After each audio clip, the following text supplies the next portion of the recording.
This channel does not promote any violent, harmful, or illegal activities. All content provided by this channel is meant for an education purpose only. Nusrat মুখ বন্ধ রাখলেন, ভাবলেন মুখ বন্ধ রাখার কোনো শত্রু নেই, কিন্তু দেখলেন তো সামনে লোকসভা ভোট, এই সময় যাই করবেন তার কিছু না কিছু রিয়াকশান তো হবে। এই তো দেখলেন কত রকম বক্তব্য রাখছেন বিরোধীরা। নুসরাত এই সময় সন্দেশখালি গেলে নওশাদরা এই সমস্ত কথা বলার সুযোগ পেতেন, তাহলে সন্দেশখালিতে না গিয়ে নুসরাত কি জেনে বুঝে নিজেকে এবং দলকে সমালোচনার মুখে ফেললেন? কারণ তিনি তো দলেরই সাংসদ, তাই না? গত লোকসভা নির্বাচনে নুসরাতকে কিন্তু জিততে সাহায্য করেছিল এই সন্দেশখালি, শাহজাহানের খাসতালুক এই সন্দেশখালি। এখানে কিন্তু অনেক লিড দিয়ে দিয়েছিল তাকে, নুসরাতকে। আর সেই লিড বসিরহাট লোকসভায় বিজেপি প্রার্থীকে হারাতে অনেক সাহায্য করেছিল নুসরাতকে। তার মানে উপকারীর উপকার রাজনৈতিক নেতাদের মতো দিব্যি ভুলে গেছেন নুসরাত।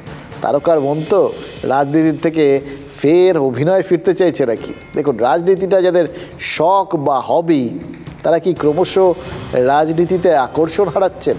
সন্দেশখালিতে দেওয়া কথা যেরকম নুসরাত মনেই রাখছেন না, মানে সন্দেশখালির কথা যেরকম তিনি শুনতেই পাচ্ছেন না, তেমনি ঘাটালকে দেওয়া কথাও তো মনে হচ্ছে মনে রাখতে চাইছেন না দেব।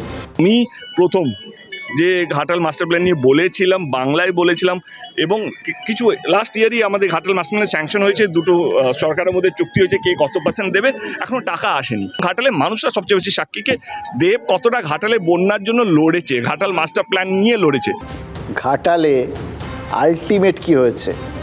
10 বছর দেব সাংসদ, ঘাটাল মাস্টার প্ল্যানটা হয়নি, অথচ ঘাটালে ফি বছরের বন্যা ঠেকাতে মাস্টার প্ল্যান কার্যকর করাটা জরুরি। সেই বাম আমল থেকেই ঘাটালের মানুষ তারা কিন্তু শুধু ঠকেই চলেছেন। দেবও তো কথা রাখলেন না।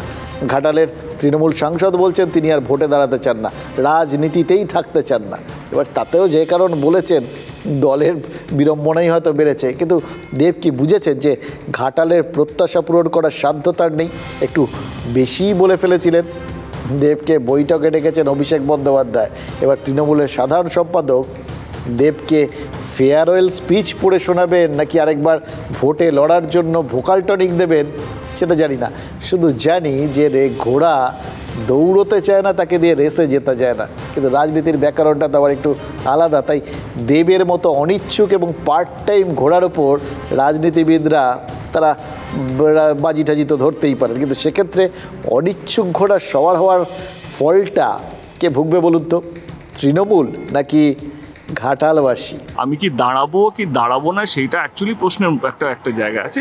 ডেফিনেটলি আমার মাথায় কিছু চলছে, আমি মিথ্যে কথা বলবো না, অস্বীকারও করবো না, কোনো জল্পনাও দেবো না কি আমার মাথা চলছে কি এবারে আমি হয়তো নাও দাঁড়াতে পারি। ভোটে দাঁড়াতে চাইছেন না, এটা কি সত্যি? এটার সঙ্গে তো এটা নানা রকম বিষয় আছে। এটা একদম পৃথিবী, অন্তরিক্ষ, এই যে মহাকাশ, হ্যাঁ, এই যে জীবন দর্শন। আপনি যদি রবীন্দ্রনাথ ঠাকুরের আকাশ ভরা সূর্য তারা গানটা গভীরভাবে শোনেন, তাহলে আপনি যে জীবন দর্শন দেখবেন, তাতে এক একটা অনুভূতি এক এক সময় মানুষের মধ্যে আসে, থাকবে। তো আমি এই দর্শনের বিষয়টা এখানে আলোচনা করতে চাইছি না। ভাগ্যিস আর খানিকক্ষণ কিছু বলেননি। বললে ওই মঙ্গল গ্রহ, চন্দ্রযান, শেক্সপিয়ার, আরও অনেক কিছু, সক্রেটিসও চলে আসতে পারতো আর কি। শুধু দেব আসবেন না এটা বুঝে গেছি। আসলে এরকম হয় জানেন তো, কে যে কখন আসেন, কাকে যে কখন অন্তরালে নিয়ে যাওয়া হয়, আবার কখন কাকে ঝেড়ে ঝুড়ে পরিষ্কার করে সামনে বার করে নিয়ে আসা হয়, এ ব্যাপারে রাজনীতিকদের যে স্কিলটা না, সেটা অসাধারণ। ওটা জাস্ট আপনি আমি ম্যাচ করতে পারবো না। ওনারা হেসে ফেলছেন নিজেরা, আমরাও হাসছি, কিন্তু দেখুন হাসির আড়ালে কীরকম আসল প্রশ্নটা ধামাচাপা পড়ে গেল। আরও এরকমই, কিন্তু আবার যখন দেখবেন দরকার পড়ছে আবার তারা বেরিয়ে আসবে। আমরা আজকে বেশ কয়েকটা ঘোষণা দেখলাম জানেন তো, ভারতরত্ন ঘোষণা। পণ্ডিত জওহরলাল নেহরু, তার সম্পর্কে অবশ্য ভারতরত্ন পণ্ডিত জওহরলাল নেহরু আজ থেকে 50 বছর আগে প্রধানমন্ত্রীর নামটা এভাবেই নিতেন কংগ্রেসিরা। এখন যেরকম বিজেপির নেতাকর্মীরা তারা বিভিন্ন রকমভাবে নিজেদের নেতাদের কথা বলেন টলেন, সেরকমই আর কি। দেখুন, নেহরু 1955 সালে ভারতরত্ন সম্মান পেয়েছিলেন। লাল বাহাদুর শাস্ত্রী, ইন্দিরা গান্ধী, রাজীব গান্ধী এরাও তো ভারতরত্ন পেয়েছেন। এবার কংগ্রেসের আরও এক প্রয়াত প্রধানমন্ত্রী নরসিমহা রাও এবার ভারতরত্ন পেতে চলেছেন। আর কে পাচ্ছেন? বিহারের প্রাক্তন মুখ্যমন্ত্রী কর্পূরী ঠাকুর, প্রাক্তন উপপ্রধানমন্ত্রী লালকৃষ্ণ আদবানি, প্রাক্তন প্রধানমন্ত্রী চৌধুরী চরণ সিং, ভারতের কৃষি বিপ্লবের জনক MS স্বামীনাথন।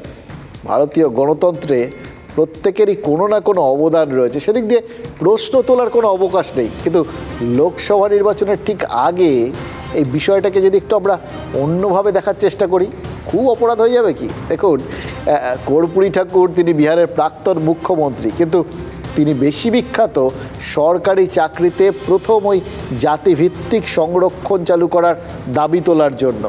ইন্ডিয়া ঐক্য থেকে যখন জাত গণনার দাবি উঠছে, তখন কর্পূরী সম্মাননা বিজেপিকেও বলার মতো ইস্যু যোগাবে। তাতে বিহারে লালু প্রসাদ আর উত্তরপ্রদেশে অখিলেশের জাতের হিসেবটা আবার গুলিয়ে যাবে না তো? এদিকে দেখুন, লালকৃষ্ণ আদবানি তিনি প্রথম বিজেপি সরকারের প্রাক্তন উপপ্রধানমন্ত্রী, লৌহ পুরুষ।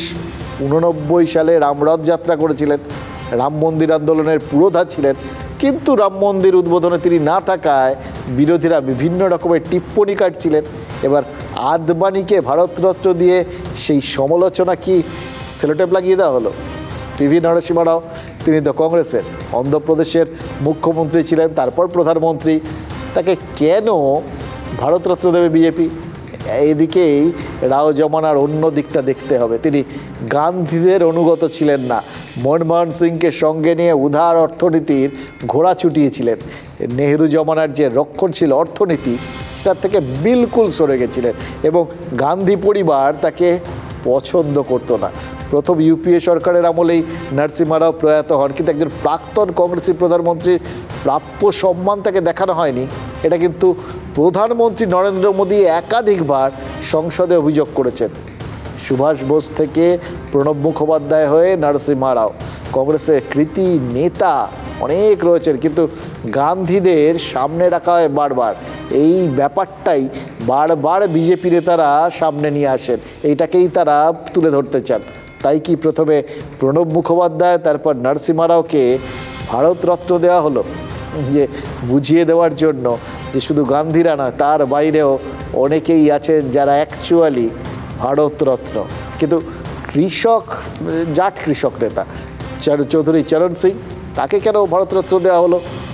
ভোটের একটা হিসেব শুরুতে হয়তো মাথায় আসবে, কিন্তু ওই জাট ভোট টোট আর কি, কিন্তু সেটাই একমাত্র হিসেব নয়, অন্য হিসেবও রয়েছে। খেয়াল করে দেখুন, 1977-এ জনতা পার্টি সরকারের স্বরাষ্ট্রমন্ত্রী হিসেবে ইন্দিরা গান্ধীকে গ্রেফতার করিয়েছিলেন চৌধুরী চরণ সিং। আবার 79-তে জনতা পার্টির ডামাডোলের সময় চরণ সিংই ইন্দিরা গান্ধীর প্রতিশ্রুতিতে প্রধানমন্ত্রী কুর্সিতে বসেন, কিন্তু 1 মাসের মধ্যেই কংগ্রেস সমর্থন প্রত্যাহার করে নেয়। 1 মাসেরও কম সময় এই চরণ সিংয়ের প্রধানমন্ত্রিত্ব স্থায়ী হয়েছিল। এবার ভারতরত্নের ঘোষণায় তার নামটা থাকায় সেই পুরনো ক্ষতটাই কি কোথাও গিয়ে উস্কে দেওয়া হলো? নরেন্দ্র মোদী সরকার বারবার প্রমাণ করেছে, যেখানে খালি পায়ে বা চপ্পল পরা লোকও রাষ্ট্রপতির কাছে ডায়াসে এসে ভারতরত্ন বা পদ্ম পুরস্কার নিতে পারে, সেরকম ভারতরত্ন এরকম দলমত নির্বিশেষে আমরা তাদের কাজ দেখে আমাদের সরকার দেওয়ার ব্যবস্থা। ভারতরত্ন দিচ্ছেন ভালোই তো, ঠিক আছে। ভারতরত্ন নিয়ে আমাদের এসব নামের পিছনে কোনো আমাদের অভিযোগ থাকাথাকির ব্যাপার নেই, কারণ এটা একটা সরকারি সিদ্ধান্ত নিয়ে ওরা করে, ওদের কিছুটা নিজস্ব রাজনৈতিক কূটকৌশলও থাকে। এই সমস্ত ঘোষণা টোষণার আফটার এফেক্ট কি নেই, বা একদম বিভিন্ন রকম এফেক্টও কি নেই? আছে তো। RLD সম্প্রতি তো NDAর দিকেই ঝুঁকে পড়েছে। সাথে কি আর চরণ সিংয়ের নাতি ওই RLD নেতা জয়ন্ত সিং তিনি সোশ্যাল মিডিয়ায় লিখেছেন, দিল জিত লিয়া। মোদি কি শুধু মনই জিতলেন, নাকি ভোটও জিতলেন, নাকি বিরোধী ভোটও একই সঙ্গে একটু ঘেঁটে দিলেন? এই যে MS স্বামীনাথন, তিনি তো এমনিতে সম্পূর্ণ অরাজনৈতিক ব্যক্তিত্ব, তিনি ভারতে কৃষি বিপ্লবের জনক, বিজ্ঞানী। তাকে ভারতরত্ন দিয়ে ভাবতেই তো পারেন যে এই ক্ষেত্রে রাজনৈতিক দিক দিয়ে কী লাভ, কেন সব কিছু রাজনীতির মতো করে দেখছি। বুঝিয়ে দিচ্ছি, স্বামীনাথন তামিলনাড়ুর মানুষ, যে রাজ্য এবার বিজেপি আশা করছে যে তারা চমকে দিতে পারবে আর কি। দ্রাবিড় রাজনীতি আর গোবলের রাজনীতির মধ্যে স্বামীনাথন কি সেতু হতে পারেন? হতেই পারেন।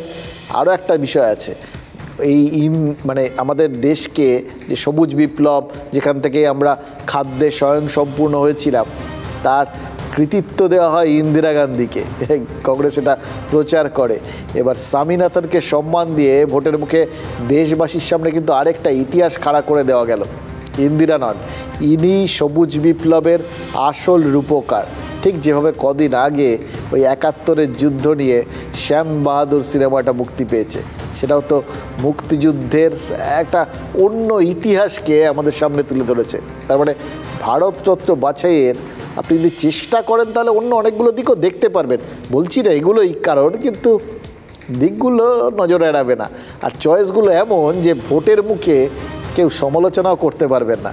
রাজনীতির রং না দেখেই যোগ্যকে যথাযথ সম্মান জানাতে জানে মোদী সরকার। বিজেপি কিন্তু ইতিমধ্যেই একথা প্রচার করতে শুরু করেছে। কিন্তু সত্যিই কি রাজনীতি এতটাই বেরঙ?